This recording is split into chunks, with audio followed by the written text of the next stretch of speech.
So, for example, when a member or guest sits down, you want to have your favorite beverage, be it a beer, a glass of wine, or a cocktail, have that beverage in mind so that you can descriptively suggest it as they're sitting down and beginning to look at the menus.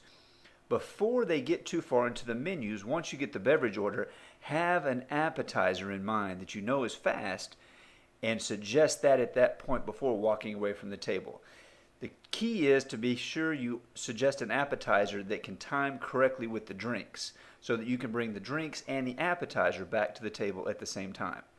When it comes to the salad with every entree, everybody wants something green these days.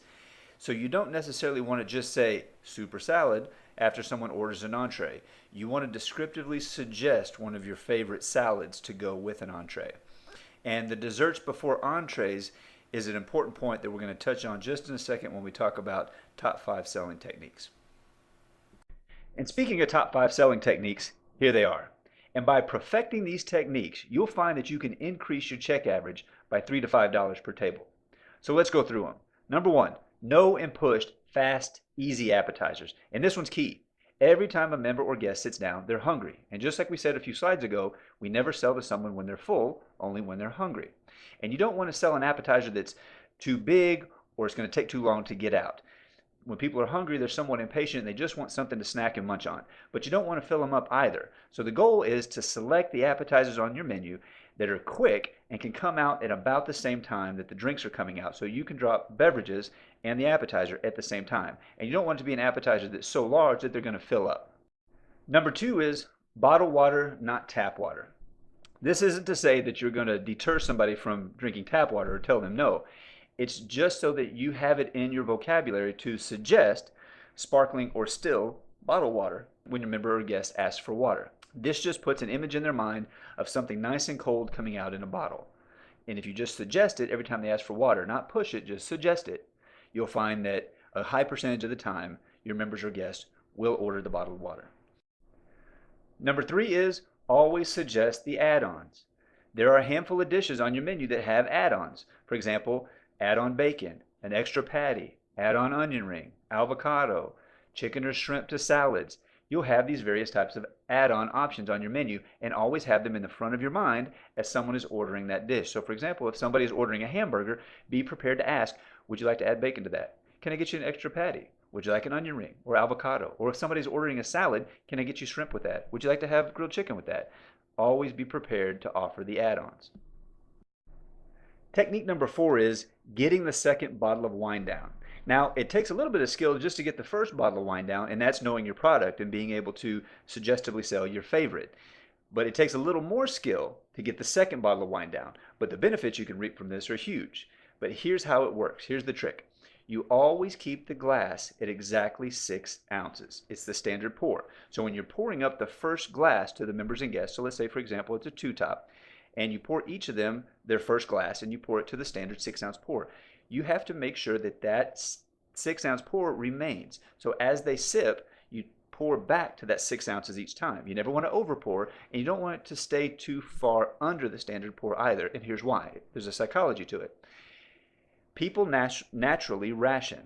So if you let the amount in the glass get too low, people will start to drink slower. If you over pour, people naturally think, well, they have plenty and they just don't drink as quickly. If you keep the pour at exactly 6 ounces, they will naturally just continue to sip because it looks like the pour they received when they first sat down. And so they will naturally continue to sip, and you'll be able to get that second bottle of wine ordered for them prior to the entrees arriving. And that really is the key. You have to get that second bottle of wine to the table before the entrees arrive, or at least have poured off the first and suggested the second before the entrees arrive.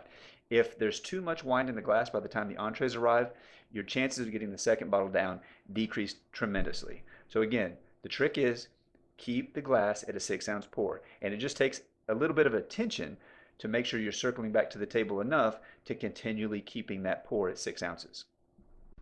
Technique number 5 is in-your-face desserts. Desserts are actually a very complicated thing to sell. There's actually a very small percentage of your tables that will buy a dessert, but it's not because they don't want it. It's because it wasn't suggested to them at the right time. Remember, like we said a few slides back, it's not necessarily what you sell, it's when you're selling it that matters. Remember, our brains do secrete a hormone that tells us when we're full. So if you've waited, or if you wait until the end of the meal when you're clearing the dirty entree plates to suggest a dessert, you waited too long. There's a better than average chance your members and guests are now full and they no longer want something else to eat. So there's a trick to this one. What you do with in-your-face desserts is midway through the meal, before the entrees arrive, you grab a plated dessert. It could be for another table. It could just be off the dessert cart. But you grab a plated dessert. We'll use chocolate cake as an example. You walk it over to the table, and your intent is just going to check on the table. But as you get to the table, you lean in with the dessert at about the member or guest eye level.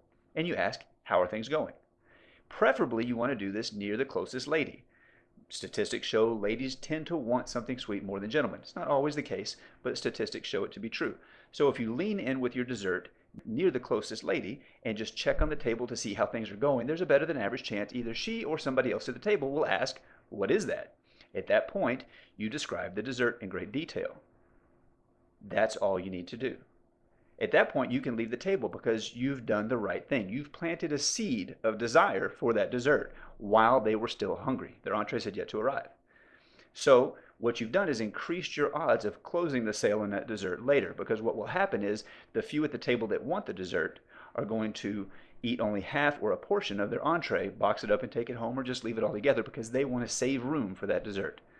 So when the dirty entree plates are cleared, it's now very easy for you to suggest that dessert back to those who want it. And again, perfecting these techniques will help you increase your check average. So here's the big question. Why do we go through all of this training? Why do we learn the basics? Why do we learn how to present ourselves? Why do we learn how to keep our environment clean? Well, the result of the basics is that we meet member and guest expectations. What the impact of this is it creates satisfaction. So for example, if we present ourselves very well, we make eye contact, we smile, we shake hands, if all the member or guest wants is a salad and we have no descriptive selling involved, we simply order them a salad, they receive the salad, they eat the salad. What we've done is we have met their expectation. As long as we've done that at the basic level, we will create satisfaction. But we have to perfect the basics in order to create that satisfaction. So why do we learn the minimum standards? Well, because executing minimum standards, such as understanding our product in depth and knowing how to suggest it, means that we can meet member or guests' desires. A little bit more than their expectations, we can meet their desires. We possibly could have educated them a little more on beverage or on food, or we could have suggested something that enhanced their experience. The impact of that is we create commitment. So using the example before, if the member or guest comes in and they're greeted with eye contact and smiles and you shake hands and you welcome them in, you've done the basics. Now they sit down with a salad in mind, but you suggest a better one. You suggest one that you know tastes good. When the salad comes out and they eat it, you've now met a desire of theirs. They didn't just get a salad, which would have met an expectation. They got a great salad suggested by you, and maybe you even educated them a bit on the product inside of it. So now you've met a desire of theirs.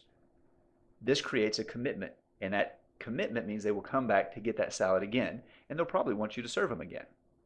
So that is the impact of this training, and that is why we do it. Because if we can meet member and guest expectations, we will establish some stability. When we meet member and guest desires, we establish success. So by this point, you're probably sitting there going, wow, this is a lot of stuff to learn. How am I going to take all this in, digest it, and redeliver? Again, it's progress, not perfection, but we still have to do it. So Art Williams here is going to share with you how we do it.